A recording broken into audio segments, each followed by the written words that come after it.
I can't beat Wolf Maiden. She's beating my ass. Well, maybe it's not you, but maybe it's your gear score. Or maybe it's you. You know, you got a parry, and if it has a HP bar, it can die. But it's probably your gear score. And I have received a lot of questions regarding how can I increase my martial mastery, or gear score, or goose score if you want to be this kind of weird person in Where Winds Meet. So in today's video, I wanted to talk about this topic because Memplex wouldn't be Memplex without milking every single thing for a video. So without further ado, let's jump in. Before we start, just a quick note. There are tons of ways to increase your martial mastery in the game, and I gotta be honest, maybe I missed something.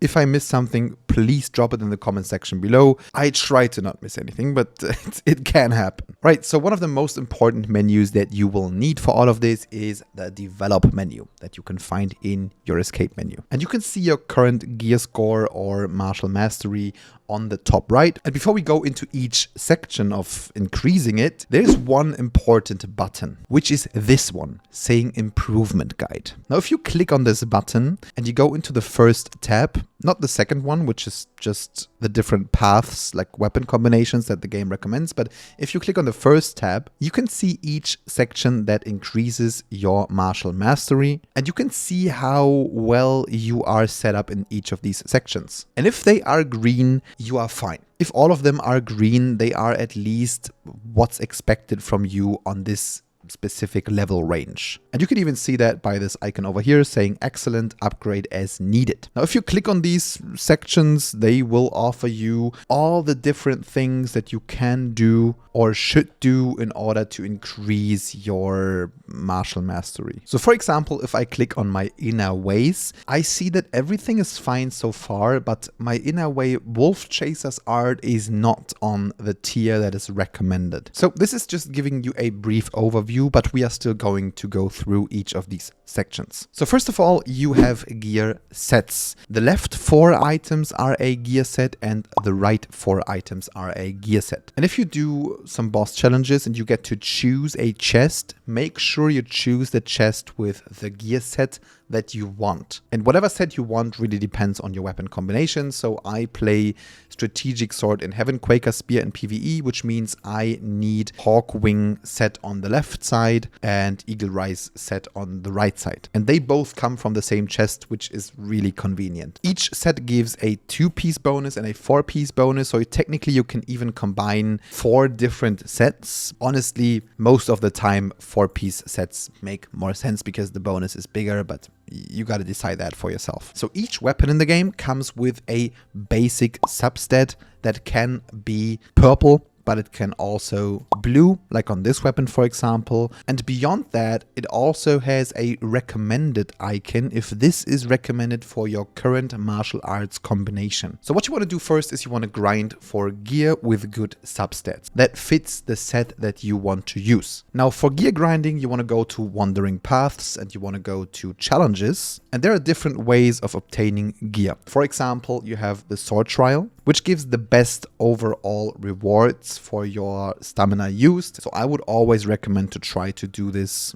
whenever you can and whenever you have the stamina for it. And as you can see, you get 6 chests per boss, and you can even double or triple claim it. And each of these chests give you the choice between all of the different set chests in the game. And you also get some other cool stuff, so it's worth it. One thing I want to note is you can do that with AI, but honestly, if you switch to AI, the rewards will be far worse. So don't do it. Try to always do it with other players. You also have the raid, which you can do once per week. So you can claim 1 reward per boss. But if you are in a guild, you can even do this raid, this weekly raid, again with your guild members, and you get another reward. Going back to Sword Trials, you also get random gear from this joint battle kind of mode over here. But honestly, this mode is more for Ebon Iron, which you need for mystical skill upgrades. So it's just a nice side effect, but it's not really worth it for gear grinding. Same goes for outpost challenges. You get random gear from them, so I don't really recommend doing them. But if you have done your weekly raid and you don't find anyone for a good sword trial, this one over here, then your next option would be campaign challenges, which basically makes you solo face these bosses that you already faced in the campaign, and they are going to be easier and they will give you specific things. So for example, Tianying is going to give you 2 gear pieces from either Eagle Rise set or Formbend set, or Heartseeker, which is perfect for me and it's an easy boss, gives Hawkwing set weapons and Eagle Rise set gear, so it's perfect. That's all I need actually, so I can always farm her. So once you have obtained a piece of gear that you want to use, you want to tune it, which you are doing with this button over here. So this basically unlocks more substats to your weapon. Now what you gotta understand is that these substats are random. So you can get some random stuff and it might not fit your set at all. It might even boost other paths that don't help you. So it can be really bad. Now you do this by either using gear that you don't need, which is probably going to be the blue gear, or using upgrade stones. Now I highly recommend you to not use these overall stones because they can be used on each weapon or gear level. So basically you should not use this before we are max level. But there are also like tier specific stones, you can use them. But you should always go with scrap gear first because your gear inventory is limited, so you want to get rid of scrap gear anyway. Now there's 2 specific special things here. There is gear with this icon called EXP, and their substat is provides increased experience as tuning material, which means using them as an active item, equipping them, makes no sense. They are supposed to be fodder. And there are other gear pieces with these like stones on the bottom left. Unfortunately, I don't have one with a golden stone right now. There's purple and gold, which means when used as tuning material, the next tuned affix is guaranteed to be purple or above. When it's a golden item, it's going to be legendary. Now, there is a hoax in this game. I don't know if it's true. It worked for me multiple times, but I also saw it not working once. Maybe I made a mistake in the whole process, but let me showcase what I mean. There is a hoax that if you do the following order, you are going to get either a offensive or defensive stat, whatever you want. So let's say this is a weapon, I want an offensive stat. So you're gonna want to do the following order. Don't take my word on that, maybe it's not true, but I saw it work multiple times. Now I want a offensive stat. So at first I want to find a weapon with a random offensive stat, like for example this one, max physical attack. I want to use it. And before clicking tune, I also want to use another item that gives me a guaranteed high quality piece of substat. And then I want to tune, and it gave me a golden offensive stat. Now I've seen this work multiple times. So after pressing tune and you are still not on the next substat, use scrap gear. Doesn't matter what you take, just fill it up until you unlock the next substat, then stop. And then repeat this step, like choose an item with a good offensive substat combined with an item that gives you guaranteed purple or golden, tune once, and after tuning, fill it up until you unlock the next substat. I don't guarantee you this, but I've seen it work multiple times, so I hope it does. Maybe the trick is also to just always choose fodder with only offensive stats if you want a offensive stat at the end. I don't fully know. I have no confirmation for that, so just experiment around a little bit. Maybe try the method that I just told you, or maybe try only using offensive stat fodder if you want a offensive stat at the end. Maybe that helps you. All right, so once you unlocked the last slot, this is the attunement slot. And this only works on purple gear, which is the reason why you want purple gear. For this step, you will need attunement stones, and they are a little harder to get compared to gear. So my recommendation is only use attunement stones if the substats that you got really are what you wanted, or kind of at least close to what you wanted. And by using the attunement stone, you unlock the last slot, and later on in the game there will be different kinds of attunement stones which allow for different kinds of attunements. But this stone only allows me a very general attunement, so I will get a random enhanced upgrade skill skill, which in this case is a stone split penetration, which doesn't make any sense on this weapon, but I mean, yeah. But if you have 61 gear, you can actually also decide between normal attuning and arena attuning. For arena attuning, you will need arena attunement stones. And the only way to get them is through the Wandering Paths shop. You can click on that, which is basically your social shop, like your partnership, discipleship, Soren Brotherhood, or Wandering Paths shop. And you use the adventure slips that you get from everything that is co-op in the game to buy these arena attunement stones, and they reset every Sunday, so you can buy them weekly. So you can technically use them to get an arena substat. For example, I used it on my sword, and now it recovers 30 vitality after casting an execution skill only in arena. So if you hit endgame, you maybe want to create 2 different kinds of sets, one for PvE and one for PvP. Now, when it comes to the last 2 slots, the bow and the ring, you will get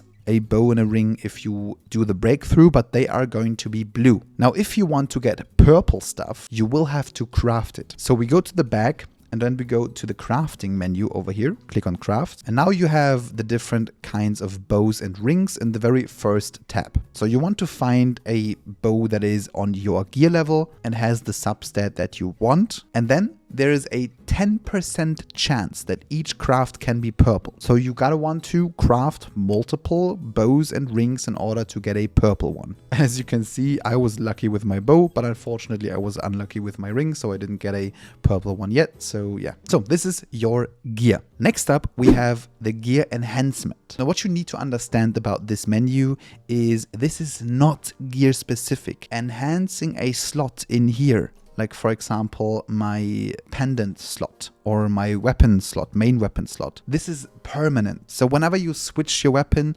doesn't matter. This upgrade is permanent. I slept on this and I only did it when I had the materials for it. Don't be like me. The only thing you will be missing is this oscillating jade. You get this from everything you do in the game, like MMO content, normal exploration, which means if you want to increase your power doing normal exploration, like riddles in the overworld, side quests, everything like that is worth it. So even if your stamina is empty, you can grind open world stuff and get these jades, but you will most likely always miss the middle item, and you can just buy it. Just click on it, and in how to obtain, you see that you can buy it from the general goods vendor, and just buy it and upgrade the slot. Now on later levels you will be missing oscillating jade, but on earlier levels I was always just missing the middle item and I didn't buy it. I was waiting.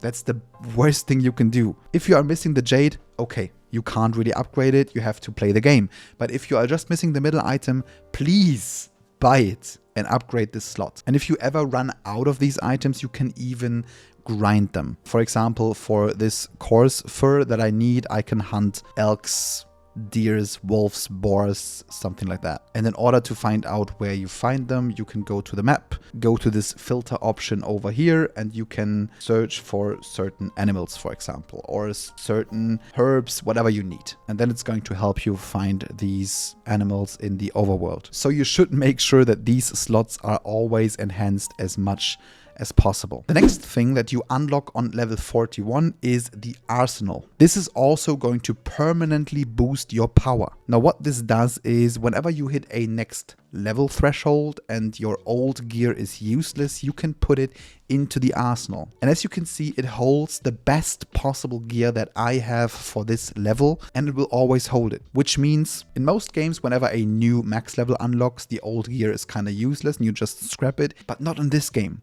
You will put it into the arsenal and it will permanently boost you. And as you can see, for my level 51 arsenal, I have better stuff, and I can just press this add all button and it's gonna switch it out. One important thing that you need to understand is that you can actually go beyond this maximum total mastery level over here, and everything beyond that will add to your max HP. So even if you're max level in the game, going back to grinding low-level gear is worth it to like optimize these arsenals. Because as you can see on my level 51 arsenal, I don't have purple bow and purple ring. I can still optimize that. There's a lot of room for improvement here, but I'm going to do that later. The next thing that you can upgrade is Divinecraft, which is basically making the weapon coatings stronger, and you upgrade this by collecting these kinds of items, and whenever you need something in the game, you click on it and you will see on how to obtain it. So in order to get these like fire grease, I need to gather Buddha's tear ginseng, which is just a plant in the game. And just a random side note,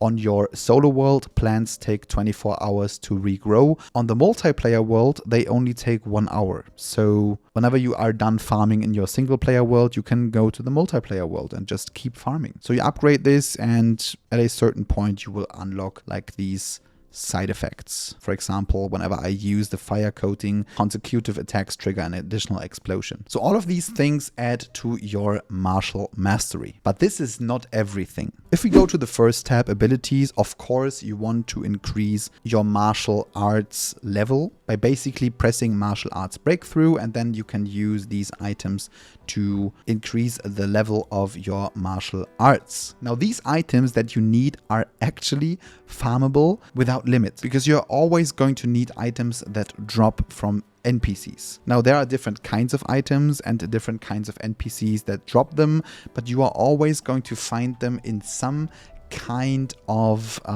fort. Now what you need to understand is that if you kill the NPCs but not the boss, like you don't finish the fort, you collect their stuff and you just fly up and come back down, they will have respawned. So technically you can farm them as much as you want, as long as you don't kill the boss, because if you kill the boss, the fort is not going to be available until the next day. But that means your martial arts should always be max level. The next thing that you can boost is your inner way level. So the inner ways are basically passive abilities that add certain effects to your combat mechanics, and you want to choose the 4 perfect inner ways for your weapon combination. But each of these inner ways can break through to more levels, which will add more effects. And let me tell you, these effects have insanely big impact on your power in the game. So they can make you extremely powerful. Now, in order to break through a inner way, you need nodes from them. So for example, for the next level of Moral Chant, I need 30 nodes of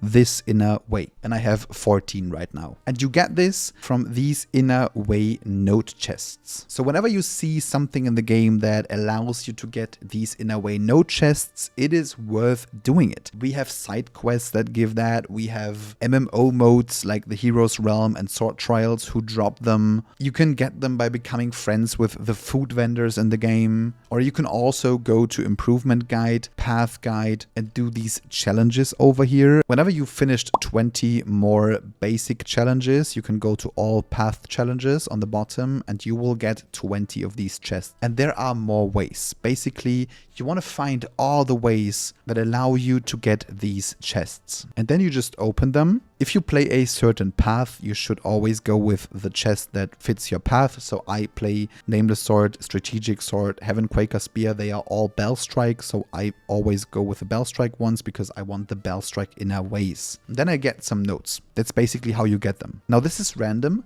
but you can go to your bag and in the first tab go to Develop and then to Tips Recycle. And here you can basically recycle all the tips that you don't need. For example, I know that some of the inner ways are useless. For example, Invigorated Warrior, I don't need this. I will also not play Stormbreaker Spear, so I can recycle this as well. Adaptive Steel is also pretty bad, so I don't want to use that. So the thing is, I have a personal problem because I always want to switch weapons around and shit. If you're not like me, if you are a normal person, then you have it easy because you can literally just recycle everything that is not the 4 inner ways you need for your build. Now I am the kind of person who's always like, maybe I want to play this weapon later, so maybe I'm not recycling it. So technically don't be like me. And then we go back to the develop menu and go to our inner ways. And then we have a tab called Tips Exchange. And there you can use these booklets that I got from recycling stuff and can exchange them for certain chests to get notes again. So it's like you got bad notes, destroy them, hand it in. You get new chests, and if you are like me, you get bad notes again. But now I would always go with the golden one. They have a weekly stock, and then we also have these chests as backups. They have a total stock. So let's say I choose the golden one, buy as many as I can. I choose Bellstrike Umbra because this is my main set. You can even be more specific on the golden one. So this Bellstrike Umbra has increased chance for strategic sword and Heaven Quaker Spear stuff. So I use them and I get like mostly just inner ways for these weapons. But you want to get your inner ways as high as possible. I have seen huge differences in power from people that have their inner ways increased compared to people that don't. The next thing that you can increase in order to get more martial mastery is the power of your mystical skills. So you can upgrade your mystical skills to higher tiers. So what you want to do is you want to click on your mystical skill, then you want to go to upgrade on the bottom right, and then you can upgrade your mystical skills to make them even stronger. So one thing you're going to need is Ebon Iron, which you mostly get through events and through the MMO content in the game. But there's always going to be another purple kind of material that you need. For example, vicious fruit. Now here comes the farming part of the game. Now you can either use them from your support boxes that you get sometimes through different things like events and stuff. So you can click on it and then you can get them out of the boxes, which always means don't open these boxes. When they are in your inventory and you don't know what you need, just don't open them. You can literally, through this menu, open the boxes whenever you need them. But let's say I don't have any more boxes. I can gather a specific plant. For this one, I need to gather vicious flowers, which means I am going to track them and I'm going to collect them. As I said, respawn in my solo world is 24 hours. In the multiplayer world, it's 1 hour. And the purple item, as you can see here, has a drop chance. So whenever you have nothing to do, you couldn't technically collect all the plants in the game because you're going to need the purple drops later. Now there is buff food in the game with chance for extra harvest from herbs, for example, or even critical harvest, which is basically your chance to get purple items. So if you're going to collect herbs in the game, I recommend you eat buff food first. I made a whole video about advanced tips where I also spoke about buff food. I will link it in the top corner right now. Basically, it tells you how to find buff food vendors and how to get the buff food from them and stuff like that. So make sure to watch this video. But technically, you want to find your 8 mystical arts that you want to use, and then you want to upgrade them as far as possible. The next thing you want to also make sure that you upgrade it is your talents. So just make sure to always spend all your talent points. And if you have all the main talents, you go for the side ones like maximum physical attack or minimum physical attack or physical defense, stuff like that. And the last thing you also want to make sure to do is collecting oddities. So I talked about that in my very, very early basic tips video, but basically whenever you see oddities on your map, collect them. Each specific region has their own oddities NPC. So the first one is really very close to the initial spawn, and the second one in Kaifang is unlocked. I think you have to do a quest somewhere around here, and when you do the quest he will be over here, and they only accept oddities from this specific region, and they have their own tree. And they also give you stuff like, for example, max HP, physical defense, minimum physical attack, and that also contributes towards your martial mastery. So do not neglect oddity collection. It's a huge part of increasing your character's power and also stamina and stuff like that. So don't neglect this. This is really important. All right, but that is basically everything you can do to increase your martial mastery or gear score in the game, or goose score if you're completely weird. But maybe I missed something. So if I did, please share that in the comment section below. Now, if you have anything else that you struggle with in the game and you need advice on it, please also let me know in the comment section below so I know which kinds of videos I can make for you. And if you haven't watched my advanced tips on the game video, I highly recommend you do that. I will link it here. It's a good video. I've put a lot of work into it, so maybe check it out. And if you don't have the time for that, thank you for watching this video. I see you in the next one. Have a great evening. Bye bye.